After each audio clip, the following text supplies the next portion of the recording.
સુરત શહેરમાં senior સિટીઝનને WhatsApp પર બનાવટી ડિજિટલ આરટીઓ ચલણથી એપીકે ફાઇલ મોકલી મોબાઈલ ફોન હેક કરી ઓનલાઈન રૂપિયા પડાવી સાયબર ફ્રોડના ગુના આચરતી જામતારા ગેંગના સભ્યોને કોલકાતા ખાતેથી સાયબર ક્રાઇમ સેલે ઝડપી પાડ્યો। સિનિયર સિટીઝન તારીખ 27/8/2025ના સાંજના સમયે પોતાના ઘરે હતા। તેમના મોબાઈલમાં વોટ્સએપમાં એક અજાણ્યા મોબાઈલ નંબરથી આરટીઓ ચલણ એપીકે ફાઇલ આવેલ, જે ફાઇલ ફરિયાદીએ ડાઉનલોડ કરી તેના જણાવ્યા મુજબ પ્રોસેસ કરી ક્રેડિટ કાર્ડની વિગત ભરી પેમેન્ટ બટન ક્લિક કરતા જ પેજ બંધ થઈ જતા ફરિયાદીને શંકા જતા ફેક આરટીઓ ચલણ એપીકે ફાઇલ ડિલીટ કરી નાખેલ અને વોકિંગ માટે ચાલી ગઈ।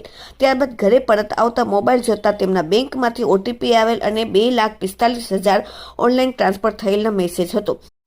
તે બાબતે તાત્કાલિક સિનિયર સિટીઝને સાયબર ક્રાઇમ હેલ્પલાઇન નંબર 1930 ઉપર ફોન કરી ફરિયાદ લખાવેલ અને 1/9/2025ના રોજ ફરિયાદીએ સાયબર ક્રાઇમ સેલ ખાતે રૂબરૂ આવીને તેમની સાથે બનાવેલ હકીકતની જાણ સાયબર ક્રાઇમ સેલમાં તાત્કાલિક જણાવીને ગુનો દાખલ કરેલ।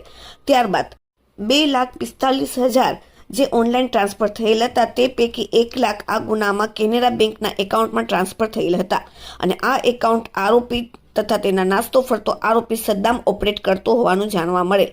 અકાઉન્ટમાંથી આરોપીના યુનિયન બેંકના અકાઉન્ટમાં 25,000 તેમજ સદ્દામે ટ્રાન્સફર કરેલ હતા તથા તેના આરોપી મોહમ્મદ અસલમ ઉર્ફે ગુડ્ડુ, મકબૂલ ઉર્ફે હારૂન અંસારી નાસ્તો ફરતો હતો। સદ્દામ સાથે એટીએમમાંથી આ રૂપિયા વિથડ્રો કરવા ગયેલ આરોપી તથા સદ્દામને કમિશનના 20,000 અને તથા બાકીના 80,000 આરોપી અસલમ ઉર્ફે ગુડ્ડુને આપેલ। સાયબર ક્રાઇમ સેલે આરોપીને પકડવા માટે કોલકાતામાં અઠવાડિયા સુધી ફિલ્ડિંગ ભરવાની નોબત આવી। છેવટે સાયબર ક્રાઇમની ટીમે મુસ્લિમ વેશ ધારણ કરી જામતારાના ગેંગના 2 બદમાશોને કોલકાતા ખાતેથી દબોચી લીધો। પોલીસે લઈફ નફીઝ એમડી નફીઝ રહેવાસી કોલકાતાને દબોચી લીધો અને 8 કલાક બાદ મોહમ્મદ અસલમ મકબૂલ અંસારીને ફિલ્ડિંગ ભરીને ઝારખંડવાળાને ઝડપી લીધો।